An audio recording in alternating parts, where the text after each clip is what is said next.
পৃথিবীর ইতিহাসে এমন কিছু স্থান রয়েছে যেগুলো শুধু স্থাপনা নয়, এক একটি অনুভব, এক একটি ঈমানের নিদর্শন। তেমনি একটি স্থান মুসলমানদের তৃতীয় পবিত্রতম মসজিদ, মসজিদুল আকসা।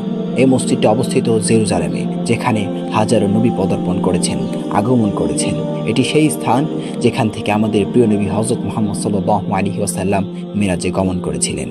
এটি কেবল একটি মসজিদ নয়, মসজিদুল আকসা একটি ইতিহাস, একটি প্রতিরোধ, একটি ভালোবাসা। সম্মানিত দর্শক শ্রোতা, আশা করি আপনারা বুঝতে পেরেছেন আজকে আমরা কোন বিষয়ে, কোন টপিকে কথা বলতে যাচ্ছি। হ্যাঁ, আপনারা ঠিকই ধরেছেন। আজকে আমরা জানব ফিলিস্তিন সম্বন্ধে এবং মসজিদুল আকসার ইতিহাস সম্বন্ধে। তাই মসজিদুল আকসার ইতিহাস সম্বন্ধে জানতে হলে আমাদের ভিডিওর শেষ পর্যন্ত আমাদের সাথে থাকুন। বাইতুল মাকদিস মুসলমানদের হৃদয়ের স্পন্দন। আল আকসা নামে পরিচিত এই পবিত্র স্থানটি অবস্থিত জেরুজালেম শহরে, যা মুসলিম, ইহুদি এবং খ্রিস্টান এই তিন ধর্মের কাছেই ঐতিহাসিকভাবে গুরুত্বপূর্ণ। আল আকসা অর্থ সবচেয়ে দূরের মসজিদ। এই নামটি এসেছে কোরআনের সূরা আল ইসরার 1 নং আয়াত থেকে, যেখানে মহান আল্লাহ পাক রব্বুল আলামিন বর্ণনা করেছেন রাসূলুল্লাহ সাল্লাল্লাহু আলাইহি ওয়াসাল্লামের মিরাজের যাত্রা।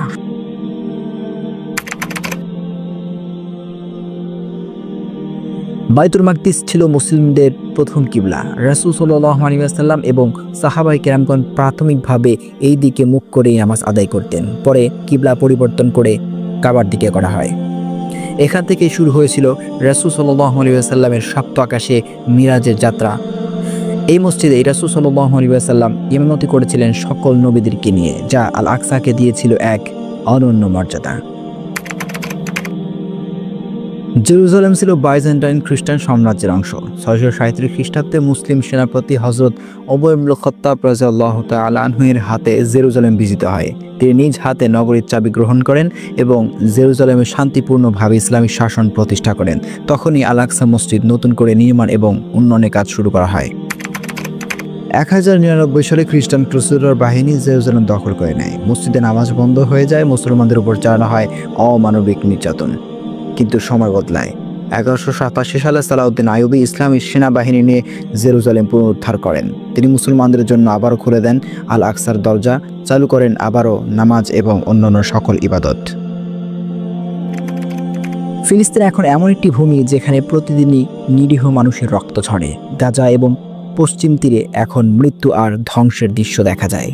ইসরায়েলের অবিরাম হামলায় শিশু, নারী, বৃদ্ধ কেউই নিরাপদ নয়। খাদ্য, পানি, ঔষধ সবকিছুরই সংকট এখন। কিন্তু তবুও ফিলিস্তিনিরা মাথা নত করেনি। চোখে তাদের স্বপ্ন, অন্তরে তাদের সাহস। স্বপ্ন এবং সাহস নিয়ে তারা লড়ে যাচ্ছে স্বাধীনতার জন্য। আমরাও তাদের পাশে দাঁড়াই। মোনাজাতে তাদের জন্য দোয়া করি, আল্লাহ পাক রব্বুল আলামিন তাদের সহায় হন। সকলেই কমেন্টে বলে যান আমিন, এবং ভিডিওটি বেশি বেশি শেয়ার দিয়ে সবাইকে দেখার সুযোগ করে দিন। ধন্যবাদ সবাইকে।